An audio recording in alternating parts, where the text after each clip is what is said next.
नमस्कार मेरे सभी प्रिय विद्यार्थियों और साथियों। जैसा कि आप सबकी डिमांड थी कि सर इस इंटरव्यू श्रृंखला को जारी रखिए, तो अब तक के इंटरव्यू में सबसे बेस्ट और सबसे स्पेशल इंटरव्यू मेरा आज है हमारे प्रिय गुरुजी श्री अब्दुल हकीम जी सलावट का, जिन्होंने मुझे प्राइमरी स्कूल से लेकर गवर्नमेंट जॉब लगने में हमेशा मेरी मदद की। इन्होंने मुझे ए सिखाया, ABCD सिखाई, और जो मैं डांस करता हूँ, आप कहते हो सर आप अच्छा डांस करते हो, तो उस डांस के पीछे भी इन सर का सबसे बड़ा योगदान है। क्योंकि जब मैं छोटा बच्चा था मुझे डांस नहीं आता था, न मेरे गाँव में ऐसा कोई माहौल था, लेकिन सर ने मुझे मोटिवेट किया, प्रेरित किया कि आप डांस कर सकते हो। थोड़ा मैं मोटा भी था तो सर ने मुझे मोटिवेशन दिया और उस हिसाब से मैं डांस करना शुरू किया, और गुरुजी का आशीर्वाद से, आप सबके प्यार से आज डांस भी अच्छा करता हूं और पढ़ाता भी अच्छा हूं, जॉब भी लग गई। तो मेरी दिली ख्वाहिश थी कि मैं सर का एक इंटरव्यू लूं, साक्षात्कार लूं, तो मैंने सर को कॉल किया और सर राजी भी हो गए। सर ने अपना अमूल्य समय दिया, इसके लिए बहुत बहुत आपका धन्यवाद। और सर का आज हमारे YouTube channel crack exam with Arvind में बहुत बहुत स्वागत है, आभार है, अभिनंदन है कि आपने अपना कीमती समय दिया। तो सर के भी राजकीय उच्च माध्यमिक विद्यालय जावल, ब्लॉक कोरडी, जिला छापरा के अंदर पोस्टिंग है। ये मेन रहने वाले निवासी नदराई के, जो कोरडी तहसील के अंदर ही पड़ता है। और सर की भी 2.5 साल की सर्विस ही बाकी रही है, केवल 2.5 साल की, बाकी 31 साल आपने सर्विस कर ली है और आज की सेवा में अपना अमूल्य योगदान दिया है। इसी बीच इन्होंने 4 स्कूलों में हमारे गांव अस्तड़ा, जावल और गोविंदपुरा और जाड़ा 4 स्कूलों में पढ़ाया है। वर्तमान में अभी जावल पढ़ाते हैं। तो सर की जर्नी से आप बहुत सारी चीज सीख सकते हो। तो मेरी दिल्ली ख्वाहिश थी, तो आज मैं प्रश्न सर से करूंगा। तो सर से मेरा पहला प्रश्न रहेगा कि सर आपकी पहली पोस्टिंग कब हुई, कहां हुई थी, उस समय नौकरी करने का मन आपने कैसे बनाया, क्या उस समय परीक्षाएं होती थी या केवल प्रतिशत के आधार पर नौकरी में लेते थे, तो उस समय के बारे में आप हमें बताइए।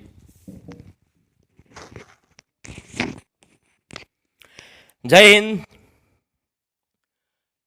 सभी को नमस्ते। हमारा प्रिय शिष्य अरविंद वैष्णव आज इंटरव्यू ले रहा है तो अच्छा लग रहा है। आपने अभी डांस के बारे में बोला। डांस तो ऐसा है कि देखो, गुरुजी जैसे होते हैं ना वैसे शिष्य भी होते हैं, इसमें कोई शंका नहीं है। अब गुरुजी में यदि शौक है, यदि गुरुजी करे तो बच्चे वैसा करे, बाकी नहीं कर सकते, ये भी सही है। तो मुझे शौक था नाचने का, तो बच्चों को मैं हर वर्ष 15 अगस्त और 26 जनवरी दोनों राष्ट्रीय पर्व पर तैयारी कराता, तैयार करता बच्चों को। तो ये जब सबसे पहले 4 वर्ष का था तब आया विद्यालय में। मेरी पहली पोस्टिंग इन्हीं के गांव ग्राम अस्तड़ा में 6/7/1993, जुलाई 1993 को मेरी प्रथम पोस्टिंग है और 19 साल तक मैं वहाँ रहा अस्तड़ा। एक लंबा समय, लंबा अनुभव, जीवन की आधे से ज़्यादा सर्विस मैंने ग्राम अस्तड़ा में बिताई है। और वहीं PS से UPS, फिर UPS HM रहा मैं 8 साल, फिर नोडल केंद्र रहा 8 साल, तो 8 साल नोडल प्रभारी भी रहा मैं। तो आपने पूछा कि उस समय परीक्षाएं हुआ करती थी। परीक्षा तो होती थी, ऐसी बात नहीं, परीक्षाएं तो आज भी होती है, पहले भी होती थी, लेकिन आज की तरह जटिल नहीं थी। आज जो है बच्चों को एक प्रकार से तोड़ने वाली शिक्षा हो गई, जैसे बच्चों को बूढ़ा कर रही है। बच्चे हताश हो जाते हैं परीक्षा दे दे के। हमारे उस समय PTET का एग्ज़ाम दिया, सिलेक्शन, BEd किया, BEd के बाद सीधा नौकरी, और कोई परीक्षाएं नहीं थी। आज हम देखते हैं BEd हो गई, फिर भी परीक्षाएं न जाने कौन कौन सी कैसी परीक्षाएं। मैं तो इन परीक्षाओं से मैं सुनता हूँ तो ही घबरा जाता हूँ। तो ये बच्चे आज के जाने कैसे परीक्षा देते होंगे, कितना इनका मनोबल आज सरकार तोड़ने का प्रयास कर रही है। जो उस समय सीधा एक सरल प्रक्रिया थी, BEd की सीधा नौकरी, कोई परीक्षा नहीं, BEd का मतलब नौकरी। और आज BEd का मतलब कुछ भी नहीं, आज फिर BEd कर लो तो भी वो कोई बात है। तो आज जो बहुत जटिलताएं आ गई है, पहले सरल काम था। और रही बात डांस करने की, इस बच्चे ने डांस हालांकि अभी बहुत अच्छा करता है।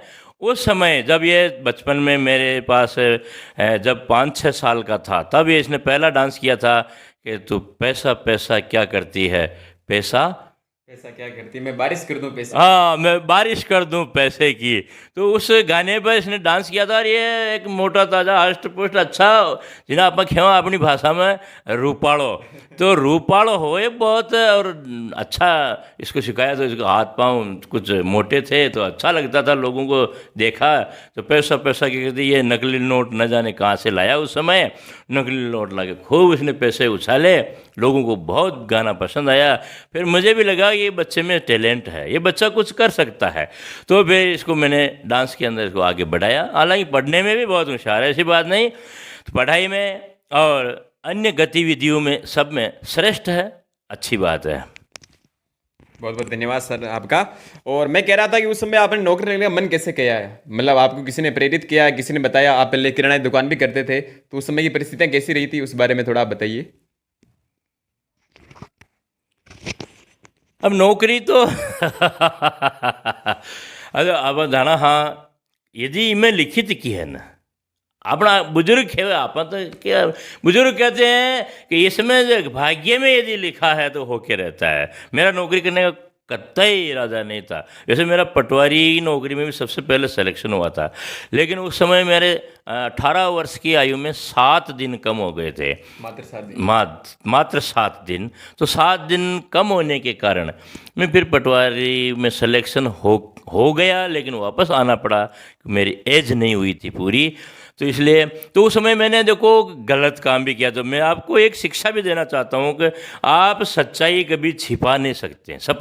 सच्चाई जो है आप छिपाए नहीं। उस समय मैंने गलती की थी कि कक्षा 10 की जो अंक तालिका में जो हमारी जन्म तिथि आती है, उस जन्म तिथि को मैंने स्याही से बिगाड़ दिया या काट दिया, उस पर स्याही मतलब डाल दी ताकि नहीं मालूम पड़ेगा। लेकिन वास्तविकता तो वास्तविकता ही रहती है। फिर बोर्ड का सर्टिफिकेट मंगाया, 10वीं बोर्ड का सर्टिफिकेट, जिसमें स्पष्ट लिखा हुआ 7/7/1966। तो ये देखते ही उन्होंने कहा कि आपने गलत काम किया। हालांकि हमारे जो अधिकारी थे वास्तव में बहुत अच्छे थे। मैं तो ये मानता हूँ कि बहुत भले इंसान थे। उन्होंने कहा बेटा, मेरे को समझाया कि बेटा तुमने एक गलत काम किया। पहले तो ये मानो गलत किया कि नहीं किया। मेरे को साहब मैंने सही जानबूझ के ढोली ताकि आपको जन्म तिथि के बारे में पता ना चले। तो उन्होंने कहा देखो मैं चाहूँ तो आपको फंसा सकता हूँ, पुलिस में दे सकता हूँ, लेकिन ऐसा उन्होंने नहीं किया। और उनकी मानवता मानिए, आप उनका आशीर्वाद समझिए, कुछ भी मानिए आप, उन्होंने मेरे पर रहम किया और उन्होंने कहा आइंदा ऐसे कभी गलती नहीं करना। तो मैं भी आप सबको ये एक सीख देना चाहता हूँ कि वास्तविकता कभी छिपती नहीं। आप अपना जो आंकड़ा है, क्योंकि आजकल फिर तो सब कंप्यूटराइज काम है, तो कंप्यूटर का युग है, तो आप कोई सच्चाई आप छुपा नहीं सकते, तो आप छुपाए नहीं। अरे बात नौकरी की, तो मैं आराम से किराना की दुकान करता था और किराने की दुकान में बड़ी मस्ती थी, कोई झंझट नहीं था। मैं आराम से दुकान खोलता सुबह 4 बजे से शाम को 10 बजे तक, और आराम से 7-8 हज़ार रुपये आराम से कमा लेता था उस ज़माने में। तो 7-8 हज़ार रुपये खूब था। अरे उस समय जब मेरी पहली पोस्टिंग हुई थी तो उस समय तो 1200 रुपये मिले मेरे को। अब 1200, मेरा बहुत मन दुखता था यार, कहाँ आ गए, गलत किया अपन ने। 1200 रुपये की नौकरी, 6-7 हज़ार रुपये वैसे ही कमा रहे थे, और यहाँ 1200 रुपये में आके नौकरी लगेगी, ऐसी नौकरी किसमें चाहिए। तो बड़ा मन दुखा। तो हमारे गुरुजी थे अम्बालाल जी और सुभान मोहम्मद जी मंसूरी, उन्होंने मुझे रोका। मैंने कई बार इस्तीफ़ा भी देने का प्रयास किया, इस्तीफ़ा दिया भी लिख के, लेकिन उन्होंने आगे नहीं जाने दी उस एप्लीकेशन को, और वहीं रोक के मुझे मनाया, समझाया, और आज आपके सामने हूँ। आज सर्विस भी पूरी होने में आई। और सर्विस में मैं यानी कि इस नौकरी में कैसे आया, तो हमारे वहाँ सेकेंडरी स्कूल है नंदराय में। तो सेकेंडरी में उस समय स्टाफ अच्छा खासा था, 20-22 अध्यापक हुआ करते थे, सभी स्टाफ संपूर्ण स्टाफ था। तो 10 या 12 अध्यापकों का मेरी किराने की दुकान पे उनका खाता था, यानी किराने के सामान ले जाने का। तो मैं सामान देता, जब वो हिसाब करवाने आते तो थोड़ा वो हिचकिचाते या धीरे धीरे हिसाब करते। मैं जो हिसाब फास्ट है, क्योंकि मैं गणित में बहुत होशियार था, और गणित में जो मैं सबसे पहला नंदराय में ऐसा छात्र था जो 50 में से 50 बोर्ड में लाया था। तो मेरी गणित या मेरा हिसाब किताब जब वो गुरुजी देखते तो वो कहते यार तुम कहाँ तक पढ़े हो। तो मैंने कहा मैं तो BA पास करके छोड़ दिया मैंने। अरे नहीं गुरुजी आप ऐसा करो, नहीं गुरुजी तो नहीं था उस समय, मुझे सेठ जी कहते थे। तो सेठ जी आप ऐसा करो, फार्म भर दो और आपकी नौकरी तय है। ये हम कह रहे हैं आपकी नौकरी कहीं नहीं जाने वाली है। तो मैंने नहीं नहीं नहीं, अब मेरे को नौकरी नहीं करने का। तो फिर हमारे एक गुरुजी थे सांगानेर भिलवाड़ा के, उन्होंने फार्म लाए, वो फार्म ला के भर दिया और कहा जाके जमा करा के आ जाओ और आपका नंबर पक्का है, आप तो सिर्फ 10-12 दिन पढ़ लेना। तो 6 साल से आराम से किरानी दुकान कर रहा था, फार्म जमा करा दिया और परीक्षा का समय आया। उस समय में 15 दिन दुकान बंद करके 15 दिन तक मैंने जम के पढ़ाई की। अच्छा, एक बात और आपको संदेश देना चाहूँगा कि मेहनत रंग लाती है, ला के रहती है, चाहे कुछ भी हो जाए। मतलब मैं आप काम करेंगे ना, काम का फल कम मिलो चाहे ज़्यादा मिलो, लेकिन मिलेगा ज़रूर, ये पक्का है। तो मैं आप सबको ये संदेश देना चाहूँगा अपने इंटरव्यू के माध्यम से, अपने इस अरविंद वैष्णव शिष्य के माध्यम से, कि मेहनत कभी एड़ी नहीं जावे, मेहनत कभी एड़ी नहीं जाती है और रंग जरूर लाती है। कम लाओ चाहे ज़्यादा, लेकिन लाती है। तो मैंने 15 दिन तक जम के पढ़ाई की और कितने 18 घंटे, 17 घंटे, 16 घंटे की पढ़ाई कम नहीं करते। आज के बच्चे तो आधा घंटे के अंदर तो पढ़ाई होगी जैसे पूरी, आधा घंटा भी नहीं बैठ पाते हैं। हम रात भर पढ़ता और सुबह वापस खाना खाया और फिर पढ़ने बैठ जाता। तो रोज़ की यही क्रिया थी, 16 घंटा, 15 घंटा से तो कम नहीं और 18 से ज़्यादा नहीं, 15 से 18 घंटे रोज़ पढ़ता और 15 दिन तक पढ़ गया। उस समय मेरा सिलेक्शन हुआ था, तो पीटीटी का एग्ज़ाम दिया था। राजस्थान में मेरा अच्छा खासा लगभग 25वां स्थान आया था। तो एक गर्व की बात है। और उसके बाद सिलेक्शन हो गया। बीएड मैंने गांधी टीटी गुलाबपुरा से की, गुलाबपुरा से बीएड करके आए और वहाँ भी फर्स्ट आए थे। पहली लिस्ट में सिलेक्शन और ग्राम हासड़ा में पोस्टिंग हो गई। हाँ, परीक्षा की आपने पूछा कि परीक्षाएं क्या, हाँ परीक्षाएं होती थी, लेकिन आजकल की तरह जटिलताएं नहीं थी। आज जो है बच्चे परेशान हो जाते हैं, जैसे बच्चों को एक तोड़ने वाली शिक्षा हो गई है, बार बार परीक्षाएं। ये क्या है? मैं उस जब हम लगे थे उस समय सिर्फ बीएड की, बीएड करने के बाद सीधी नौकरी, कोई परीक्षा नहीं, जो परीक्षा होनी थी हो गई। आज बीएड करने के बाद फिर वो परीक्षा दो, वो परीक्षा दो, न जाने कितनी प्रकार की परीक्षाएं। बच्चे परीक्षाएं दे देकर ऊब जाते हैं, परेशान हो जाते हैं, टूट जाते हैं और बच्चों को हताशा हाथ लगती है, जो गलत है। मैं से मानता हूँ कि बीएड का मतलब ये होना चाहिए नौकरी, सिर्फ नौकरी। और या तो बीएड में नंबर ही ना आए तो पक्का हो नौकरी, ताकि बच्चे अपना रोज़गार, अपना काम धंधा संभाल सके समय पे। वो 10 साल 5 साल और बिगाड़ देते हैं, जो गलत है। मैं तो सरकार से ये अनुरोध करूँगा कि ऐसी शिक्षा नीति में कुछ बदलाव करें। Thank you. बहुत अच्छा उत्तर दिया सर ने, और इसी प्रश्न के अंदर उत्तर भी दे दिया इन्होंने। अगला प्रश्न मेरा यही था कि पुराने समय की शिक्षा पद्धति और नवीन शिक्षा पद्धति में आप क्या अंतर पाते हैं? आप क्या लगता है कि पुराने समय की शिक्षा पद्धति में ये कमियां थी और अभी ये अंतर आ गया इन दोनों में, उस बारे में थोड़ा बताइए। अब शिक्षा पद्धति तो ठीक है, हालांकि कोई सुधार भी नहीं हुआ है। हाँ, लेकिन ये ज़रूर है कि पहले की शिक्षा में गुरु और शिष्य में कुछ ज़्यादा ही मान सम्मान था। हमारे गुरुजी इस गली से आते दिख जाते थे तो हम उस गली में चले जाते थे, ऐसा होता था। यानी हम गुरुजी का सम्मान भी करते थे, सम्मान के अलावा एक दहशत थी, डर था, डर पढ़ाई का। अगर आज हमने याद नहीं किया, आज अगर घर का होमवर्क नहीं किया और बिना अगर कुछ कार्य किए चले गए विद्यालय, तो हमारे को बहुत मारते थे। तो वो मार जो है, ये एक बात तो है, दहशत होना ज़रूरी है। घर में भी होना चाहिए, विद्यालय में भी होना चाहिए। दहशत मतलब वो भी नहीं इतनी बच्चा दब जाए या उससे बिगड़ जाए, इतनी भी नहीं, इतनी सी दहशत होनी चाहिए या उनके मन के अंदर डर होना चाहिए। जैसे अपन घर के अंदर होते हैं तो माता पिता है, लेकिन वो कुछ नहीं कहते हैं, फिर भी ये डर रहता है कि पापा डांटेंगे, मम्मी डांटेगी, समय पे जाना है।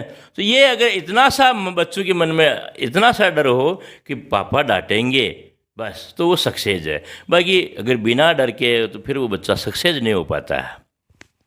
चलो बहुत बढ़िया उत्तर दिया आपने। और अगले प्रश्न का भी यही उत्तर होना चाहिए कि पहले ही पढ़ाई स्कूलों में अच्छी चलती थी या वर्तमान में अच्छी चलती है आपके हिसाब से?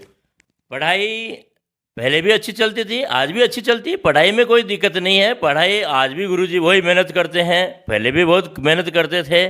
पढ़ाई, लेकिन पढ़ाई में जो ये शिक्षा जो है थोड़ी, मैं ये सोचता हूँ कि रोज़गार वाली हो, रोज़गारी शिक्षा हो, ताकि बेरोज़गारी कम हो। और रोज़गार शिक्षा होने से बच्चे अपना कोई ना कोई व्यवसाय करते रहें और ये बेरोज़गारी कम हो जाए, मैं यही चाहता हूँ। चलो बहुत बहुत धन्यवाद। और आपने जो कहा तो अगला प्रश्न मेरा यही रहेगा, जिस सरकार से आपने एक अपील भी की थी, और भी मैं कहना चाहूंगा कि सरकार के इतने प्रयासों के बावजूद भारतीय शिक्षा पद्धति इतनी कमजोर क्यों है?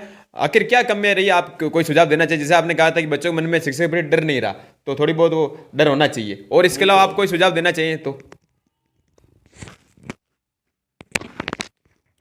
शिक्षा नीति तो देखो ऐसा है कि डर के अलावा आज सुधार नहीं हो पा रहा है। तो सुधार के तो देखो कई कारण हैं। उसमें एक प्रमुख कारण है जनसंख्या वृद्धि। हमारे देश के अंदर जनसंख्या इतनी तेज़ी से बढ़ रही है, तो जनसंख्या तो हर समस्या पैदा करती है, हर समस्या पैदा करती है। हर समस्या के अलावा हर कमी की पूर्ति नहीं हो पाती। सरकार कितना काम करे, काम करते करते सरकार भी थक जाती है, क्योंकि इतनी जनसंख्या वृद्धि होती जा रही है। तो जनसंख्या नियंत्रण भी जरूरी है। और रही बात शिक्षा की, अब सरकार कितने विद्यालय खोले। आज जब हम पढ़ते थे उस समय नंदराय में या ककरुले घाटी में 2 जगह विद्यालय थे और कहीं नहीं था। किशनगढ़ के बच्चे, ककरुले घाटी के बच्चे और नंदराय के आसपास के सारे मजरों के बच्चे यहीं आया करते थे, या ककरुले घाटी के उधर जाया करते थे। तो 12 खेड़ा के बच्चे यहाँ आते थे। आज 12 खेड़ों में विद्यालय है, फिर भी पूर्ति नहीं हो पा रही है। तो जनसंख्या पर नियंत्रण हो, मेरा तो ये कहना है। उसके अलावा सुधार तो होते रहेंगे, चलते रहेंगे। नवाचार है, नवाचार होता रहता है, नवाचारों को अपनाना चाहिए और नवाचारों के साथ हमें सामंजस्य बिठाना चाहिए। बहुत बढ़िया उत्तर दिया। बाकी मेरे साथी शिक्षक कहते रहते हैं कि ऑनलाइन काम का बर्डन बहुत हो गया, पहले क्या केवल ऑफलाइन काम था। तो इसको आप कितना सही मानते हैं कि ऑनलाइन काम का बर्डन है या नहीं है, इस बारे में? ऑनलाइन ऑफलाइन काम तो पहले भी था, आज भी है। हाँ, लेकिन पहले केवल ऑफलाइन काम होता था। कागज़ बनाया, एक कागज़ आगे भेज देते, एक कागज़ फाइल में लगा दिया, बस रिकॉर्ड सुरक्षित रहते। लेकिन आजकल ऑफलाइन भी है और ऑनलाइन भी है। तो आज थोड़ा प्रक्रिया जटिल हो गई है। जैसे जैसे समय निकलता जा रहा है, सरल प्रक्रिया से हम जटिलता की ओर बढ़ते जा रहे हैं। जैसे हालांकि ऐसा कुछ नहीं है फिर भी, लेकिन उलझे हुए रहते हैं। जैसे विद्यालय में एक अध्यापक किसी न किसी प्रकार की सूचना बनाने में व्यस्त रहता है, तो वो थोड़ा समय ज़्यादा ख़राब होता है, या उसके जो कालांश है वो खाली रहते हैं, या फिर उसकी पढ़ाई जो है मारी जाती है, बच्चों को कुछ नुकसान होता है, तो अच्छा नहीं है। लेकिन ठीक है, वो भी एक सूचनाएँ देना भी ज़रूरी है और सूचनाओं का आदान प्रदान करना ये भी आवश्यक है। इसलिए ठीक है, चलता रहता है, तो शिक्षा के साथ जुड़ा हुआ है, वो क्यों सूचनाएं देना भी जरूरी है। ये बात कि पहले तो कोई सरल प्रक्रिया थी, ठीक है, ऑफलाइन में जो कागज़ बनाया भेज दिया, दे दिया, बात खत्म। लेकिन आज दिन भर में, एक दिन में न जाने कितनी ऑनलाइन सूचनाएं भेजनी पड़ जाती है। थोड़ा बढ़ गया है, ये तो है। चलो, और एक चीज़ वो शिक्षक लोग कहते रहते हैं, और मैं भी सोचता हूँ इस बारे में, कि जब मैं पढ़ता था हमारे समय, उस समय 1ली से 8वीं तक विद्यार्थी फेल करते थे। पहली क्लास में बच्चा फेल होता था, लेकिन आज सरकारी शिक्षा नीति के अनुसार कक्षा 8 तक उसे फेल नहीं किया जाता है। तो क्या ये पिछड़ेपन का कारण है क्या बच्चों में, कि बच्चे पिछड़े रह गए? आपका क्या सुझाव इसमें? बहुत अच्छी बात पूछी है। पहले फेल करते थे, आज फेल नहीं करते हैं। जो फेल नहीं करते हैं तो दबाव कहाँ है? और मैं ये मानता हूँ कि दबाव होना ज़रूरी है। दबाव नहीं होगा, काम भी नहीं होगा। तो बच्चा पहले फेल होता था तो उसके ऊपर दबाव रहता था। पहली कक्षा से ही दबाव शुरू हो जाता था कि वो बच्चा मन लगा के पढ़ता था और डर रहता था मन में कि नहीं मैं कहीं फेल ना हो जाऊं, और पढ़ता था, मेहनत करता था। आज कक्षा 1 से 8 तक फेल होते ही नहीं है। तो वो 8वीं में पढ़ रहा है तो उसको AI नहीं आ रहा है। अब AI भी नहीं आ रहा है तो इसको हम क्या शिक्षा का स्तर कह सकते हैं क्या? तो पहले में आज में अंतर ये है, देखो फेल होना ज़रूरी है। अगर फेल नहीं करेंगे, अब सरकार तो ये चाहती है कि सब पढ़ें, सब बढ़ें, और सबको पढ़ाना है, इसलिए वो भी 1 से 8 तक हम फेल नहीं करेंगे ताकि बच्चे विद्यालय से जुड़े रहेंगे, आते रहेंगे।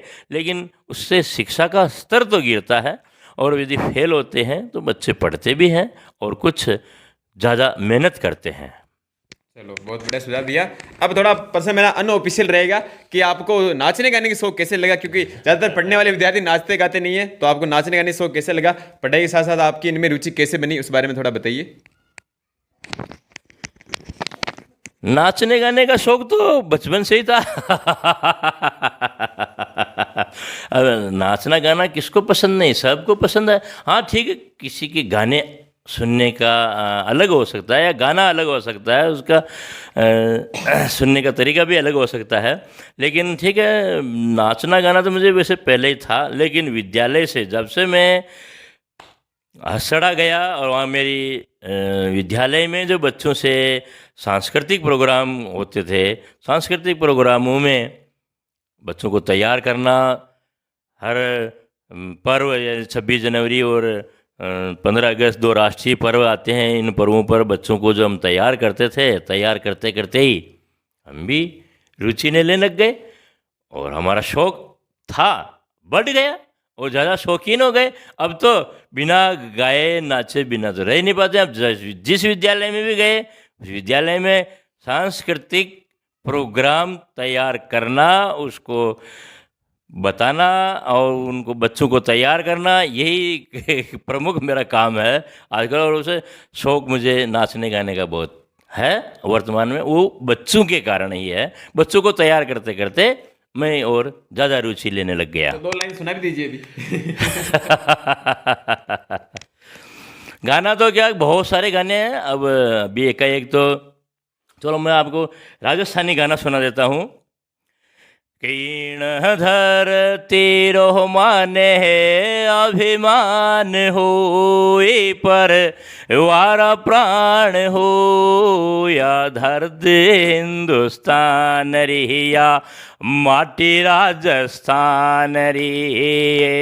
धरती रो माने अभिमान हो, परवारा प्राण हो, या धरती हिंदुस्तान रिया माटी राजस्थान री। कि उत्तर में परे पर उबो पर्वत राज हिमालय है, उत्तर में पहरे पर उबो पर्वत राज हिमालय है, दक्षिण में रत्नागर सागर इनरा चरण पखारे है। ई धरती पर अवतरिया, कि इन धरती पर अवतरिया श्री भाग्यवान हो, पर वारा प्राण हो, या धरती हिंदुस्तान रिया महटी राजस्थान री। बहुत ही शानदार प्रस्तुति सर। ये आवाज में आज भी वही दम है जो पहले था। उम्र के अनुसार आवाज नहीं बदली सर की। बहुत बढ़िया, बहुत बहुत धन्यवाद। गॉड गिफ्ट ये चीज़ें टैलेंटेड गॉड गिफ्ट होती हैं, लेकिन टैलेंट में सुधार आपने किया, इसमें आपने मेहनत की इसके अंदर, तो बहुत बहुत धन्यवाद। और मेरा प्रश्न रहेगा कि आपके जीवन में कोई ऐसा स्टूडेंट रहा हो जो आपको जीवन भर याद रहे, ऐसा कोई विद्यार्थी अगर आपके जीवन में रहा हो? स्टूडेंट तो बहुत सारे हैं, अब एक श्रेष्ठ तो क्या बताएं, लेकिन मैं मेरे गांव के चारों दिशाओं में रह चुका हूं। अभी वर्तमान में पश्चिम दिशा जावल विद्यालय में हूं। सबसे पहले मैं उत्तर दिशा की तरफ हसड़ा रहा, उसके बाद दक्षिण दिशा की तरफ गोविंदपुरा रहा, फिर पूर्व दिशा में जालिया रहा, और अभी वर्तमान में मैं पश्चिम दिशा में जावल विद्यालय में हूँ। और सभी विद्यालयों में बहुत सारे ऐसे छात्र थे या शिष्य थे जो अच्छे थे, और कम से कम मेरे जीवन काल में ये आज मुझे इस बात का गर्व है कि 15-20 टीचर बन गए हैं मेरे पढ़ाए हुए, तो बड़ा अच्छा लगता है। चलो मैंने काम किया है, इस आत्मा को संतुष्टि है। आज 20 बच्चे कम से कम टीचर बन गए हैं, और 7-8 जो अन्य नौकरियां कर रहे हैं, चाहे वो रेलवे विभाग में है, इसमें कंपाउंडर भी है, डॉक्टर भी है और सचिव भी है। तो बड़ा अच्छा लगता है। तो नौकरी और बहुत सारे अन्य बड़े बड़े महानगरों में जाकर कमा खा रहे हैं, तो बड़ा अच्छा लगता है। आपने क्या पूछा था? कोई सा एक स्टूडेंट तो हाँ, अभी एक स्टूडेंट के बारे में तो क्या बताऊँ, मेरे बहुत सारे स्टूडेंट जो सभी अच्छे थे, सभी अच्छे हैं। और रही बात उस समय, अगर आप एक वर्ष का पूछे, स्टार्टिंग के 1 साल 2 साल, तो उस समय आप सबसे श्रेष्ठ थे, बड़े अच्छे लगते थे, हष्ट पुष्ट थे और चेहरा बड़ा इनका अच्छा खिल रहा था। अब आजकल तो ये दुबले पतले हो गए। चलो, बहुत बहुत धन्यवाद सर। और एक मेरा प्रश्न रहेगा, मेरी दिली ख्वाहिश थी कि एक अध्यापक के रूप में आपका अध्यापक के रूप में इतनी सर्विस के अंदर सबसे अच्छा दिन कौन सा रहा और सबसे बुरा दिन आपके जीवन में कौन सा रहा कि वो दिन बहुत बुरा था मेरे अध्यापक के रूप में और वो सबसे अच्छा दिन था, बताना चाहिए अगर आप तो। अच्छा और बुरा तो क्या है, रोज़ दिन सभी अच्छे हैं, सब मालिक ने दिए हैं, सभी दिन अच्छे हैं। लेकिन हाँ, अच्छे तो सारे दिन है। जब भी मैं कक्षा में रहता हूँ, अपने शिष्यों के सामने रहता हूँ, बड़ा अच्छा लगता। सबसे अच्छा कक्षा में लगता। रोज़ाना मैं कक्षा में जाना पसंद करता हूँ और बच्चों के साथ बच्चा बनकर रहना चाहता हूँ। अब जैसे वो मेरे मित्र है, मेरे शिष्य नहीं, मैं अपने उनको मित्रों की तरह पढ़ाता हूँ और ऐसा लगता है, बच्चों को भी ऐसा लगता है जैसे हमारे दोस्त हैं, हमारे दोस्त हमारे को समझा रहे हैं, कितना अच्छा समझा रहे हैं। तो सबसे अच्छा वैसे प्रतिदिन लगता है, जब मैं कक्षा में होता हूँ वही दिन मुझे सबसे अच्छा लगता है। और ये बात जीवन काल में एक, ठीक है, उतार चढ़ाव तो आते रहते हैं, एक जरूर बुरा समय आया था। तो मैंने वहाँ जब मैं हंसड़ा था तब तहसील स्तर का टूर्नामेंट कराया था, बड़ा आलिशान। आप पूरे ज़िले में ऐसा नहीं हुआ था जैसा, और आज तक न हुआ, शायद होगा भी नहीं, क्योंकि ऐसा टूर्नामेंट किया था मैंने उस समय 1900 मतलब 2005-6 गाँव बोली 7-8 हो, हाँ 2007-8 के लगभग, 2007-8 में मैंने टूर्नामेंट कराया था तहसील स्तर का। उस समय बूंदी से तो मैं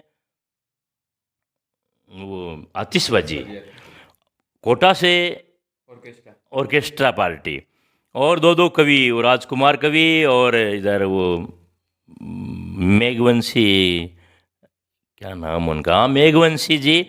तो 2 कवि, वहाँ प्रोग्राम 3 दिन तक सांस्कृतिक कार्यक्रम रहा, वो शानदार जानदार, और बड़ा आज भी लोग याद करते हैं कि ऐसा टूर्नामेंट हमने कभी नहीं देखा। उसका नतीजा जो मुझे मिला वो दिन मेरे लिए ख़राब है। उसका मुझे ट्रांसफ़र के रूप में नतीजा मिला जो मुझे आज भी दुखदाई या दुख देता है कि यार वो दिन मैं गुण करता उगण हो गया है और कुछ नहीं हुआ, कि सब अच्छे दिन हैं। सही बात बताइए आपने, बहुत बार ऐसा हो भी जाता है। और जब जैसा आपने कहा कि अच्छा कार्य करने के बाद भी लोग आपको परेशान करते हैं, तो आप इन चीज़ों से कैसे निपटते हैं? आपकी प्रतिक्रिया क्या रहती है? आप इससे उबर कैसे सकते हैं, कैसे उभरते हैं, इसके बारे में बताइए। अच्छा काम करते हुए भी कभी कभी होता है, हो जाता है, जीवन काल है और उतार चढ़ाव जीवन में आते रहते हैं, सुख दुख का जोड़ा है। कभी कभी जैसे बच्चों को डांटते हैं, हो सकता है कभी झापट भी मार दें, तो अभिभावक लड़ाई झगड़ा पे उतर आते हैं या विद्यालय तक पहुंच जाते हैं, और सर आपने क्यों मारा हमारे को बच्चे?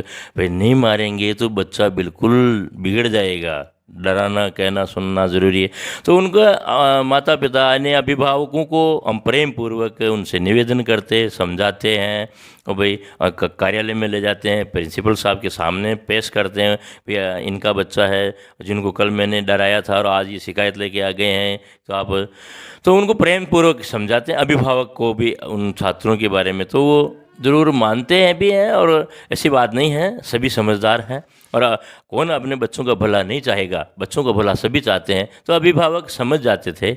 चलो ठीक है सर, तो आप, तो हम ऐसे ही मतलब एक डराने के हिसाब से या अनुशासनहीन ना हो, तो अनुशासन में बना रहे, इसलिए हम थोड़ा डराते धमकाते हैं, सब भाई कुछ नहीं है, तो वो माता पिता समझ जाते हैं। बाकी रही बात अब इस पर कैसे कैसे उभर पाते हैं, तो इतना भारी तो कभी होता नहीं है। ठीक, अभिभावक आ जाते हैं, कभी कभार होता है, और जीवन में 1-2 बार आए होंगे बस, तो वो उनको समझा के अपनी स्थिति को संभाल लेते हैं।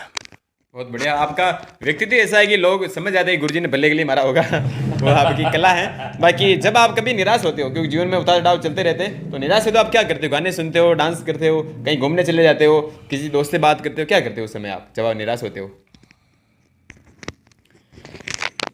निराश तो हाँ, हालांकि मैं निराश बहुत कम होता हूँ। निराश तो होना भी नहीं चाहिए, आपको भी कभी निराश नहीं होना। जीवन में उतार चढ़ाव सब आता है, लेकिन निराश नहीं होना और हताश भी नहीं होना। अरे वाह, कभी निराश आ जाती है कुछ पल के लिए और फिर वापस दूर। मैं गाने सुनने का बहुत शौक़ है, गाने सुनता हूँ, खुद भी गाता हूँ।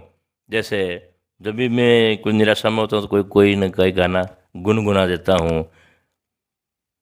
जैसे अभी एक गाना सुना दूँ, मेरा देशभक्ति गीत है। बिल्कुल सर, बिल्कुल। कि जहाँ डाल डाल पर सोने की चिड़िया करती है बसेरा, वो भारत देश है मेरा, वो भारत देश है मेरा। कि जहाँ सत्य अहिंसा और धर्म का पग पग लगता डेरा, वो भारत देश है मेरा, ओ भारत देश है मेरा। तो मेरे अपने गम को ऐसे गुनगुना के दूर कर लेता हूँ। चलो, बहुत बहुत धन्यवाद। काफ़ी इंटरव्यू लंबा ना हो जाए। और हमारे साथ मेरे दोस्त महावीर जी तेली भी, आप भी एक बार कैमरे के सामने आइए। अभी पीछे कैमरे के पीछे बैठे हुए देख रेख कर रहे हैं कैमरामैन के तौर पर। एक बार आप इधर आइए। तो इनसे मैं मिलाना चाहूँगा, ये भी हमारे साथी थे। आप कहाँ चले गए सर? आइए, आप आइए, आइए। बैठ जाऊँगा मैं, तो बैठ गया। और बहुत बहुत धन्यवाद सर आपका, आपने अपना अमूल्य समय दिया। और एज ए टीचर, बहुत कम ऐसे टीचर होते हैं जो आपको जीवन भर याद रहते हैं, लेकिन ये इनका गुण है, इनकी पढ़ाने की शैली है कि पढ़ाने की रुचि इनकी इतनी अच्छी है, तो उससे हमें जीवन भर याद रहते हैं। वरना बहुत सारे जीवन में मैं भी पढ़ा हूँ टीचरों से, बहुत सारों से, लगभग 50-60 टीचरों में पढ़ा हूँ, लेकिन गिनती मुझे 5 टीचर याद हैं जो मेरे दिल में जगह है उनके लिए। तो आपका व्यक्तित्व है, तो आज के लिए टीचरों आप क्या शिक्षा देना चाहेंगे? आप इस प्रकार से पढ़ाइए ताकि वो भी शिक्षा पद्धति में और सुधार कर सकें। आप थोड़ा बताना चाहिए अपने हिसाब से, आपके जीवन के अनुभव के आधार पर, कि वो ऐसा उनको करना चाहिए कि आपकी तरह वो शिक्षक बन सके। मैं तो जो नए जितने भी इस लाइन में आ रहे हैं, टीचर बन रहे हैं, ये कि आप अपने बच्चों के साथ समय बिताएं और बच्चों से घुल मिल के रहें और बच्चों के साथ ऐसा उसे समझाएं, हर चीज़ को खोल खोल के बताओ, पूरा ऐसा लगे आहा कोई चीज़ छूटनी नहीं चाहिए। और आप देखो, आपकी मेहनत बच्चों में झलकेगी, साफ बात है। आप जितनी मेहनत करेंगे बच्चे उतने सक्सेस होंगे। तो आपकी मेहनत ही बच्चों में झलकती है, जो ये दिख रही है। ऐसे 15-20 बच्चे जो टीचिंग लाइन में मेरे शिष्य टीचर बन गए हैं, जो बड़ा अच्छा लगता है। तो आप बच्चों को दिल खोल के पढ़ाओ, बिना झिझक के पढ़ाओ, और बच्चों के साथ याराना संबंध होने चाहिए, प्रेम पूर्वक मित्रता वाले संबंध हो, और खूब मेहनत कीजिए बस बच्चों के साथ। यही संदेश देना चाहूँ। सबसे प्रमुख काम अपना पढ़ाना है, पढ़ाई ईमानदारी से कराओ और जम के कराओ, मेहनत करो बस। बहुत बहुत धन्यवाद सर आपका, और ये इंटरव्यू मेरे जीवन पर याद रहेगा और यादगार रहेगा। आपका बहुत बहुत धन्यवाद, और गुरुजी के चरण स्पर्श कि आपने अमूल्य समय दिया। अपना आशीर्वाद बनाए रखिए। जय हिंद, जय भारत। जय हिंद।